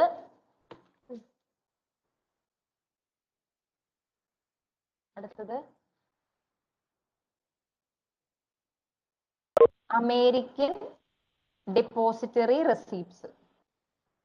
ഓക്കെ, അമേരിക്കൻ ഡെപ്പോസിറ്ററി റെസിപ്റ്റ് എന്ന് വെച്ചിട്ടുണ്ടെങ്കിൽ ഈ അതിനു മുന്നേ അതായത് ഈ അമേരിക്കയിൽ അതായത് US-ലൊക്കെ പബ്ലിക് ആയിട്ട് നമ്മൾ ഷെയർ ഇഷ്യൂ ചെയ്യണമെങ്കിൽ US-ലൊക്കെ നമ്മൾ ഷെയർ ഇഷ്യൂ ചെയ്യണമെങ്കിൽ അതിന് ഒരുപാട് ഫോർമാലിറ്റീസും രജിസ്ട്രേഷൻ പ്രോസസ്സ് അങ്ങനെ ഒരുപാട് ഫോർമാലിറ്റീസ് ഉണ്ട്. ഓക്കെ, പബ്ലിക്കലി അവിടെ US-ന്റെ മാർക്കറ്റിലൊക്കെ സെക്യൂരിറ്റീസ് ഇഷ്യൂ ചെയ്യണം, ഷെയർ ഇഷ്യൂ ചെയ്യണം എന്നൊക്കെ ഉണ്ടെങ്കിൽ അതിന് ഒരുപാട് രജിസ്ട്രേഷൻ പ്രോസസ്സുകളും ഒരുപാട് ഫോർമൽ പ്രൊസീജിയേഴ്സും ഉണ്ട്. അപ്പോ ഒരു കമ്പനിക്ക്, ഒരു ഫോറിൻ കമ്പനിക്ക് US മാർക്കറ്റിൽ ഷെയർ ഇഷ്യൂ ചെയ്യണമെന്ന് വിചാരിക്കുക. ഓക്കെ, അതായത് ഈ ഫോർമൽ പ്രൊസീജിയറിൽ കൂടെ ഒന്നും പോകാതെ ഒരു ഫോറിൻ കമ്പനിക്ക് US മാർക്കറ്റിൽ ഷെയർ ഇഷ്യൂ ചെയ്യാൻ വേണ്ടി യൂസ് ചെയ്യുന്നതാണ് അമേരിക്കൻ ഡെപ്പോസിറ്ററി റെസിപ്റ്റ്സ്. എന്താന്ന് മനസ്സിലായോ? അത് ഡീറ്റെയിൽ ഞാൻ പറഞ്ഞുതരാം. ഈ പറഞ്ഞത് എന്താന്ന് മനസ്സിലായോ? അതായത് ഫോറിൻ കമ്പനിക്ക് US മാർക്കറ്റില് ഷെയർ ഇഷ്യൂ ചെയ്യണം, പ്രൊസീജിയേഴ്സ് ഒന്നും ഇല്ലാതെ ഡയറക്റ്റ് ആയിട്ട് ഷെയർ ഇഷ്യൂ ചെയ്യാൻ വേണ്ടിയുള്ള ഒരു മെത്തേഡ് ആണ് ADR അല്ലെങ്കിൽ അമേരിക്കൻ ഡെപ്പോസിറ്ററി റെസിപ്റ്റ്സ് എന്ന് പറയുന്നത്. ഇതിൽ എന്താ സംഭവിക്കുന്നതെന്ന് വെച്ചിട്ടുണ്ടെങ്കിൽ നമ്മുടെ ഫോറിൻ കമ്പനി ഒരു ബാങ്കിൽ അവരുടെ കുറച്ച് ഷെയർ അവർ ഡെപ്പോസിറ്റ് ചെയ്യും. ഇക്വലൻസ് വാല്യൂ ആയിരിക്കും ഷെയർ ആ ബാങ്കിൽ ഡെപ്പോസിറ്റ് ചെയ്യും. ആ ബാങ്ക് ഒരു ADR ഇഷ്യൂ ചെയ്തു തരും നമുക്ക്.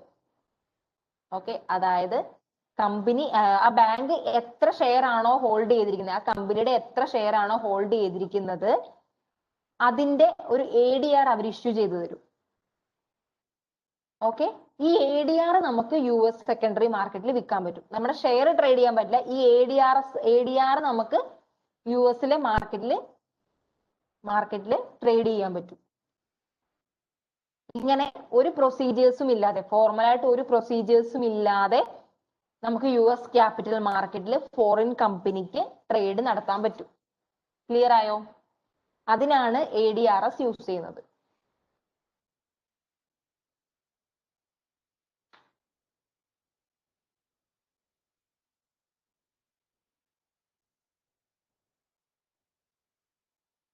ക്ലിയർ ആയോ?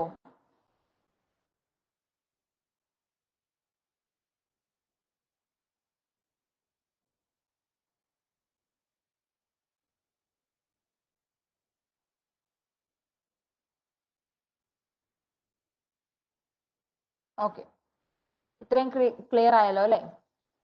പിന്നെ അടുത്ത ഡെറിവേറ്റീവ്സ് ആണ്. ഇത്രയും പോർഷൻ അല്ലായിരുന്നു നിങ്ങൾക്ക് ഡൗട്ട് ഉള്ളത്? ഇത്രയും ദിവസം കൊണ്ട് എടുത്തത് ക്ലിയർ ആണോ എല്ലാവർക്കും?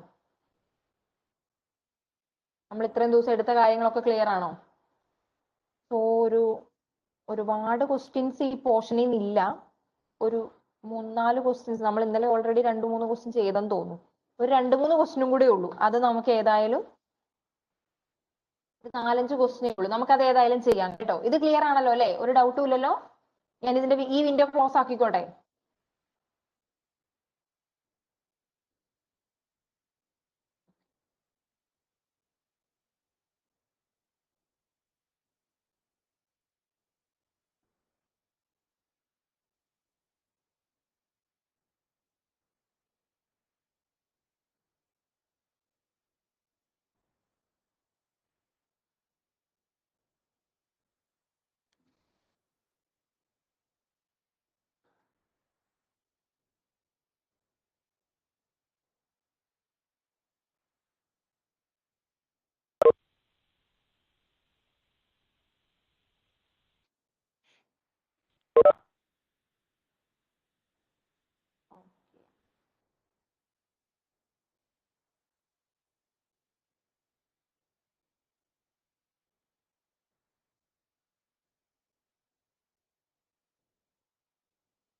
ഓക്കെ, സോ ഈ ക്വസ്റ്റ്യൻ നോക്കിക്കേ.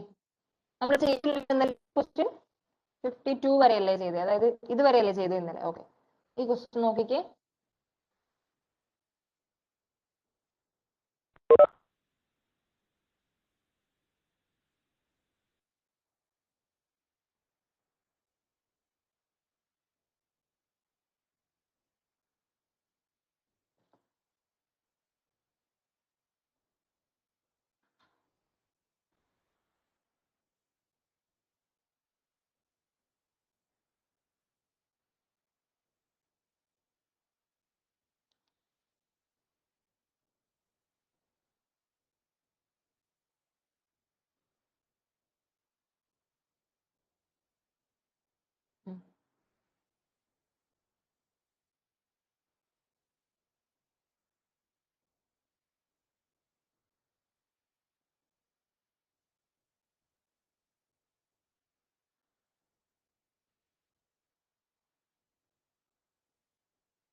കിട്ടുന്നില്ലേ ആർക്കും?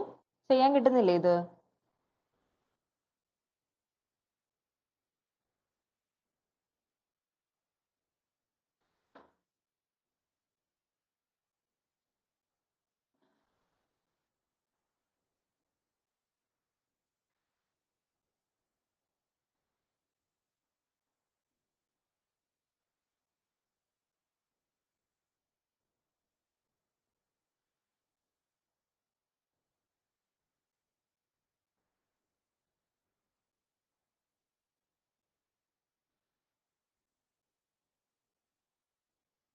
കേൾക്കുന്നില്ലേ? നെറ്റ് പോയോ? കേൾക്കുന്നില്ലേ?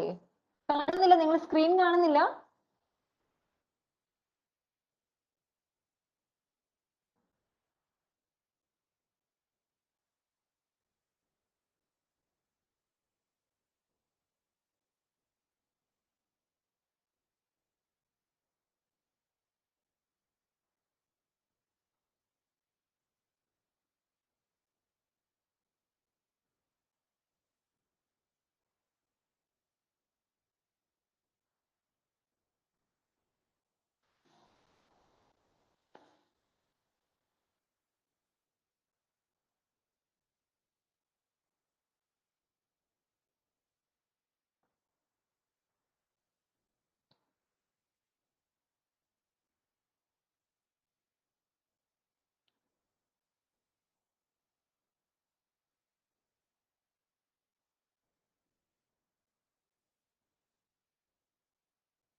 നിങ്ങൾക്ക് കിട്ടുന്നില്ലേ?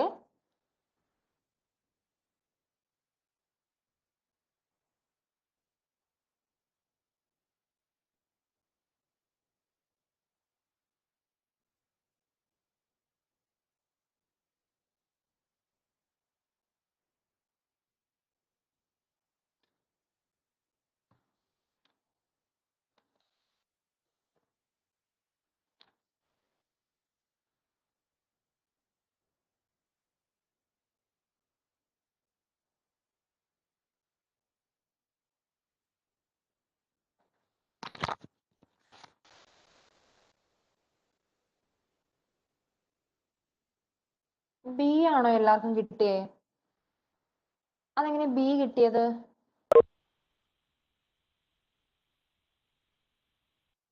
ബി കിട്ടിയത്?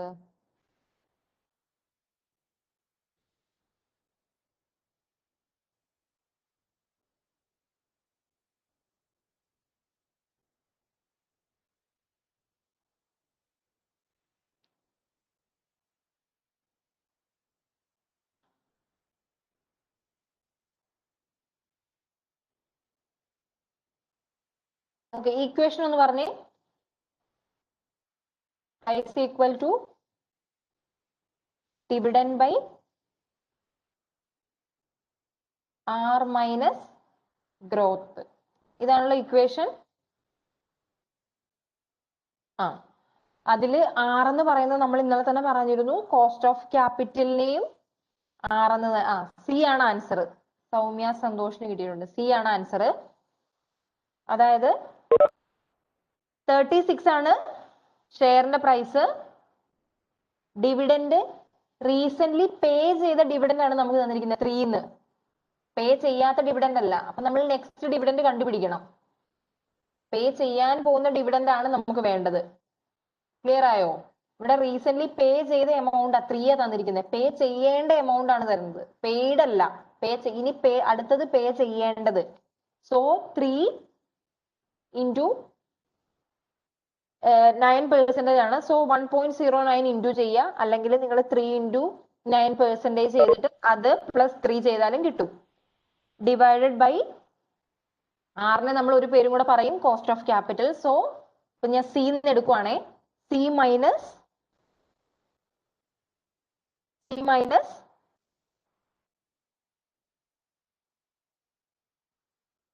9%, 0.09 9% എടുക്കുക. സോ എങ്ങനെ സോൾവ് ചെയ്ത് വരുന്നേ? 36 C equal to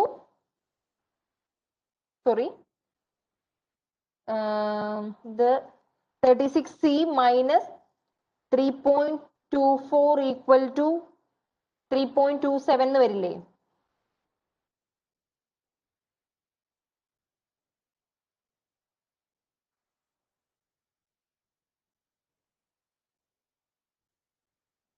സോൾവ് ചെയ്യുമ്പോൾ എത്ര കിട്ടുന്നത്? 8.08. ക്ലിയർ ആയോ? നിങ്ങൾക്ക് ഈ സെക്കൻഡ് ബി എന്ന് പറയുന്ന ആൻസർ കിട്ടിയത് നിങ്ങൾ ഈ ഗ്രോത്ത് എടുത്ത് കാണില്ല അല്ലെ? ഗ്രോത്ത് എടുക്കാതെ 3/, ആണോ ചെയ്തത്? എടുത്തില്ല. അതാണ് എപ്പോഴും ശ്രദ്ധിക്കുക. നമുക്ക് പേ ചെയ്യാൻ, പെയ്ഡ് അല്ല, ഓൾറെഡി പെയ്ഡ് അല്ല, പേ ചെയ്യാനുള്ളതാണ് വേണ്ടത്. അതായത് ഇപ്പൊ ഇവിടെ തന്നിരിക്കുന്നത് dividend at the end of പറഞ്ഞു. ആരെങ്കിലും എന്തെങ്കിലും ചോദിക്കാൻ വന്നില്ല? So dividend at the end of the year എന്ന് തന്നിരുന്നെങ്കിൽ, അതായത് ഇപ്പൊ മോസ്റ്റ് റീസെന്റ് ഡിവിഡൻഡ് പെയ്ഡ് എന്നതിന് പകരം dividend at the end of the current year എന്ന് തന്നിരുന്നെങ്കിൽ, 3 എന്ന് തന്നിരുന്നെങ്കിൽ നമ്മൾ ഒരിക്കലും ഗ്രോത്ത് എടുക്കില്ലായിരുന്നു. 3 എന്ന് തന്നെ എടുക്കുള്ളായിരുന്നു. ഇവിടെ ഇത് ഓൾറെഡി പേ ചെയ്തു. പേ ചെയ്യാത്ത, അപ്പം പേ ചെയ്തതാണെങ്കിൽ അത് കഴിഞ്ഞുള്ള ഡിവിഡൻഡാണ് നമുക്ക് വേണ്ടത്. അതായത് പേ ചെയ്യാത്ത നെക്സ്റ്റ് ഡിവിഡൻഡ്. ക്ലിയർ ആയോ? ഡൗട്ട് ഉണ്ടോ?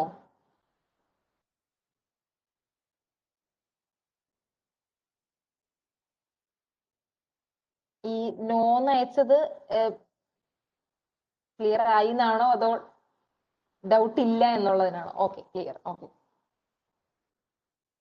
ഓക്കെ, ഇത് ക്ലിയർ ആണല്ലോ. അടുത്ത ക്വസ്റ്റ്യൻ നോക്കാം നമുക്ക്.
കിട്ടുന്നില്ലേ?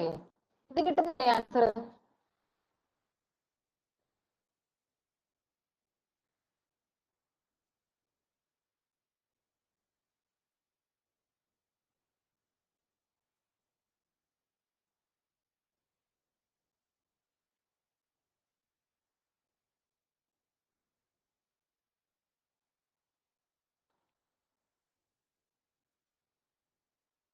ഇത് ചെയ്യാൻ അത്ര ബുദ്ധിമുട്ടാണോ? എന്താ നേരെ എടുക്കുന്നേ?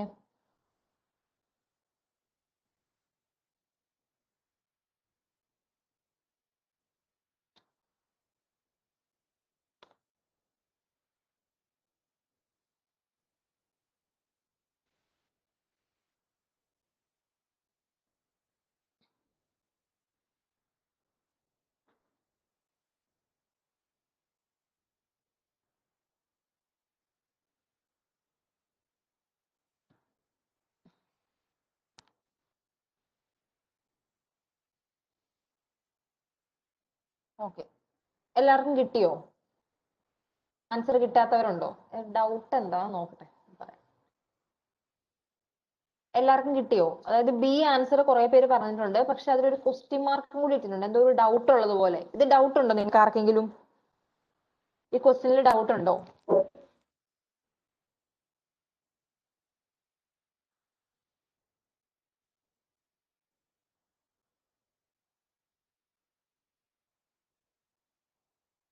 ആർക്കെങ്കിലും ഡൗട്ട് ഉണ്ടോ?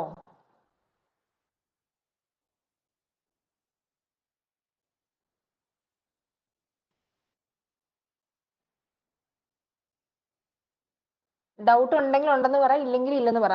അങ്ങനെ ഞാനത് എക്സ്പ്ലെയിൻ ചെയ്ത് തരാം എങ്ങനെയാണ്. ഉണ്ട്, ഓക്കെ, ഉണ്ട്. ഡൗട്ട് ഇതിൽ എന്താണ് നിങ്ങൾക്ക് ഡൗട്ട് വരാൻ എന്ന് എനിക്കറിയില്ല, എന്നാലും ഞാൻ സൈസ് ഒന്ന് കുറച്ചിട്ട് എക്സ്പ്ലെയിൻ ചെയ്ത് തരാം. ഓക്കെ, അതായത് പ്രൈസ് ഏർണിംഗ് റേഷ്യോ ഇവിടെ തന്നിട്ടുണ്ട് അല്ലെ. പ്രൈസ് ഏർണിംഗ് റേഷ്യോയുടെ റേഷ്യോയുടെ ഫോർമുല എന്താ? മാർക്കറ്റ് പ്രൈസ് പെർ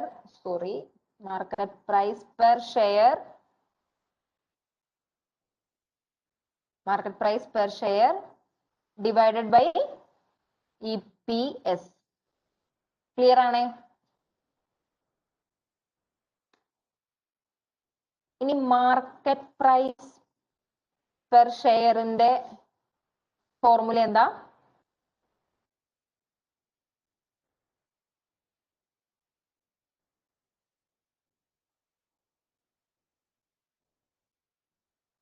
ഫോർമുല എന്താ?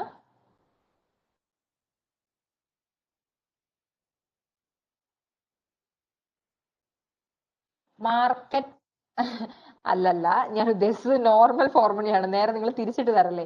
മാർക്കറ്റ് പ്രൈസ് പെർ ഷെയർ എന്ന് പറഞ്ഞാൽ market value divided by number of share ആയിരിക്കും അല്ലെ. അതായത് നോർമൽ കേസ് ആണ് ഞാൻ ഉദ്ദേശിക്കുന്നത്. നിങ്ങൾ ഈ പി റേഷ്യോ ഒന്ന് എടുത്തിട്ട് തരാനല്ല, നമ്പർ ഓഫ് കോമൺ ഷെയർ ആയിരിക്കും. ഓക്കെ, EPSന്റെ ഇക്വേഷൻ എന്താ? ഏർണിങ്സ് അല്ലെങ്കിൽ net income divided by number of share ആയിരിക്കും അല്ലേ. ആ, ഇതിലിത് കണ്ടോ, രണ്ടിലും നമ്പർ ഓഫ് ഷെയർ ഉണ്ട്. ഇത് നമ്പർ ഓഫ് ഷെയർ ഫോർമാറ്റിൽ അല്ലെങ്കിൽ ഇതിന്റെ ഇക്വേഷൻ എന്തായിരിക്കും? Market value divided by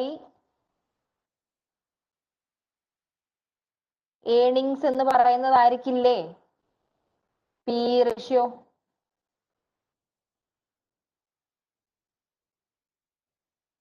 doubt ഉണ്ടോ? അതായത് രണ്ടിലും ഒരേപോലെ ഷെയർ ഉണ്ട്, നമ്പർ ഓഫ് ഷെയർ ഉണ്ട്. നമ്മൾ നമ്പർ ഓഫ് ഷെയർ കട്ട് ചെയ്ത് കളയാം, രണ്ടിലും ഒരേപോലെ ഉണ്ട്. നമ്പർ ഓഫ് ഷെയർ കട്ട് ചെയ്ത് കളയാണെങ്കിൽ market value divided by EPS ആയിരിക്കില്ലേ?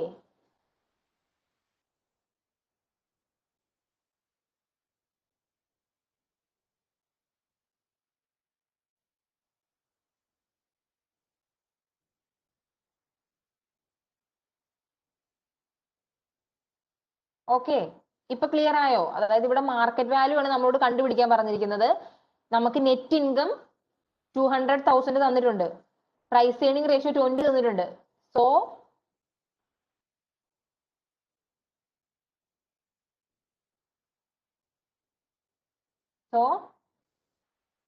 Clear ആയോ? എങ്ങനെയാണ്? ക്ലിയർ ആയോ?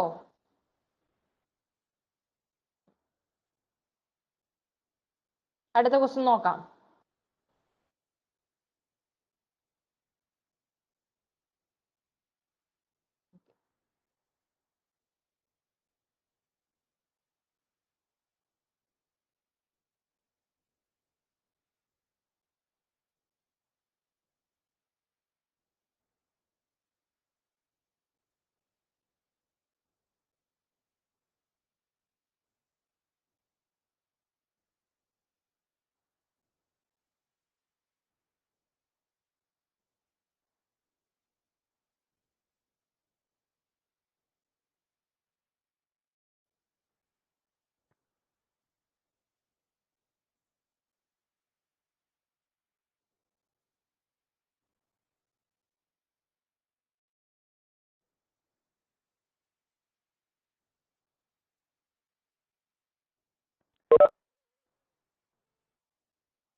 ഇത് എല്ലാരും ചെയ്ത് കഴിഞ്ഞു?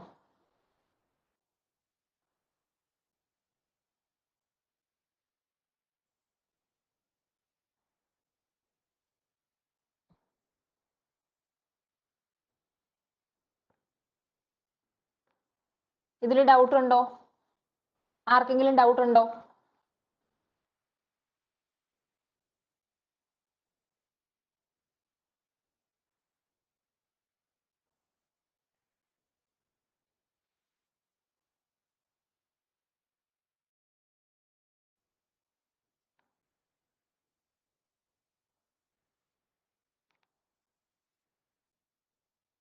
ഉണ്ടോ ആർക്കെങ്കിലും?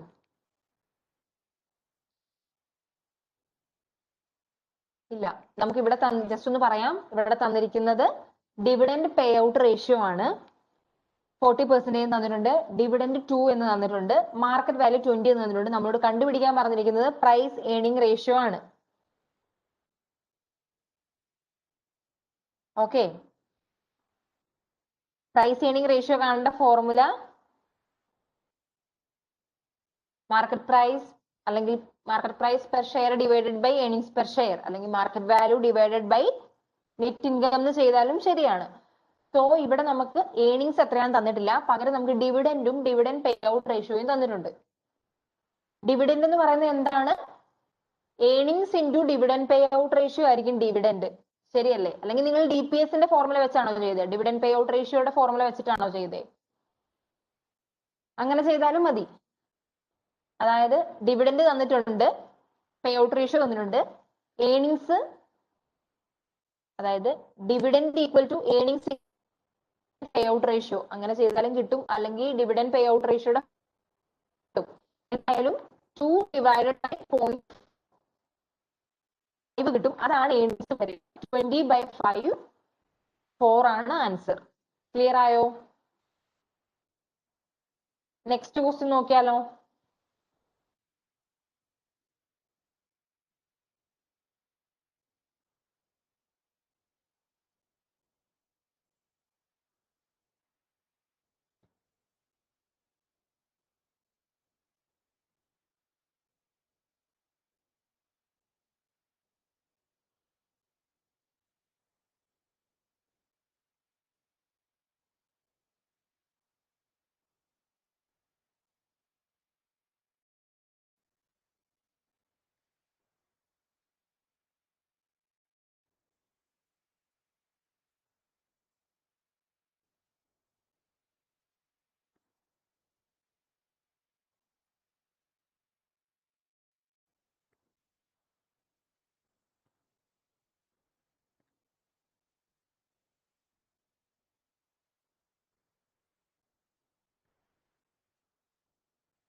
ആൻസർ ഡൗട്ട് ഉണ്ടോ ആർക്കെങ്കിലും?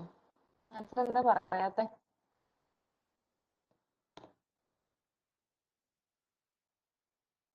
ആർക്കെങ്കിലും ഇതിന്റെ ആൻസർ കിട്ടാത്തതുണ്ടോ? 2-3 പേര് ബി എന്ന് പറഞ്ഞു. ബി അല്ലാതെ ആർക്കെങ്കിലും വേറെ ഏതെങ്കിലും ആൻസർ കിട്ടിയിട്ടുണ്ടോ? ബി അല്ലാതെ വേറെ ആർക്കെങ്കിലും കിട്ടിയിട്ടുണ്ട്? സന്തോഷ്, നന്ദിനി, എല്ലാവർക്കും ആണ്.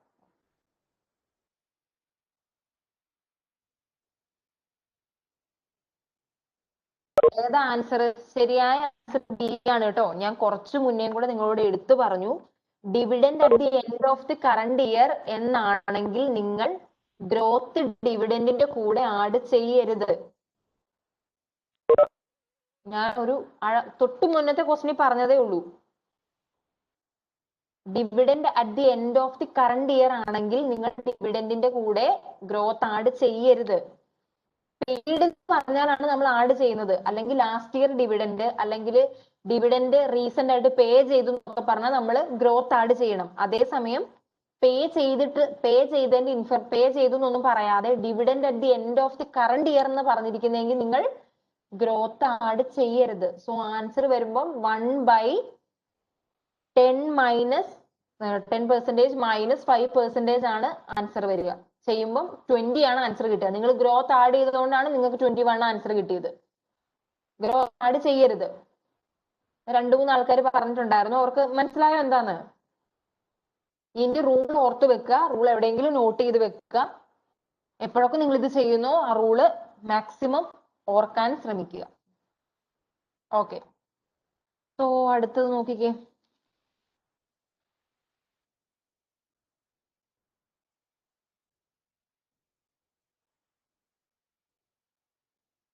അടുത്ത ക്വസ്റ്റ്യൻ നോക്കിക്കോ. അടുത്ത ക്വസ്റ്റ്യൻ കൂടെ കഴിഞ്ഞാൽ കഴിഞ്ഞു കേട്ടോ ഇന്നത്തെ. നോക്കിക്കോ.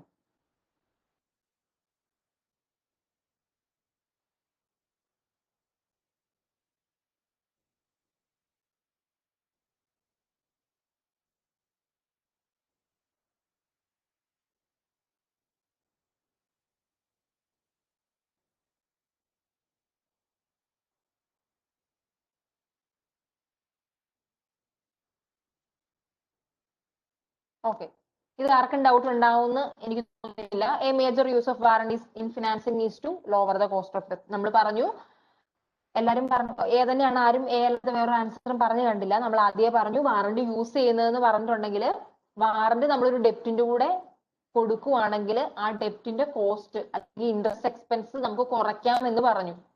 സോ ഇതിൽ വേറെ ഒരു ഡൗട്ട് വരേണ്ട ആവശ്യമില്ലല്ലോ അല്ലെ? Dilution of earning per share വരുന്നുണ്ടോ? അത് തടയാൻ പറ്റുമോ? ഡെപ്റ്റ് ഈ വാറന്റ് കൊടുക്കുന്ന വഴി dilution of earnings per share കുറയുവാണോ അതോ കൂടുവാണോ ചെയ്യുന്നത്? അവോയ്ഡ് ചെയ്യുവാണോ ചെയ്യുന്നത് അതോ dilution of earnings per share ഉണ്ടാകുവാണോ ചെയ്യുന്നത്?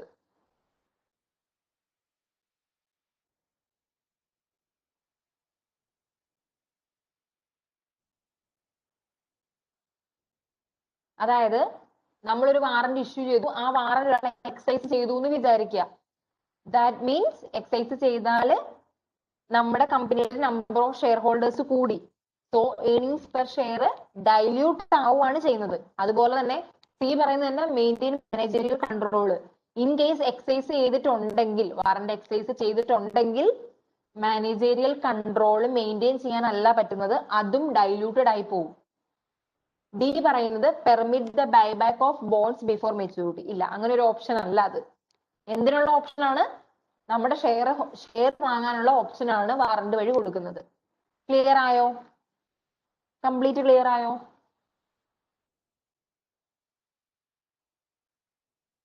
ഓക്കെ, ഇന്ന് എടുത്തതിൽ ഡൗട്ട് ഒന്നും ഇല്ലല്ലോ? സോ മാം 89, അയ്യോ ആരോ ഒരാൾ എന്തോ 89 എന്തോ പറഞ്ഞു, ഒന്നും കൂടെ പറയൂ. മാം ആ ക്വസ്റ്റ്യൻ ഒന്ന് കാണിക്കാവോ? എനിക്ക് സ്ക്രീൻഷോട്ട് എടുക്കാനായിരുന്നു. ഏതാടാ? 89 2 സ്ലൈഡ് മുമ്പിൽ. അതായത് ഇതാണോ ഇതാണോ ഇതാണോ? ആ യെസ് യെസ്. ഒരു സെക്കൻഡ്, പക്ഷെ അത് ഞാൻ നോർമൽ സ്റ്റേജിലാക്കി തരാം. അതായത് ഇത് വേണ്ട. ഓക്കെ,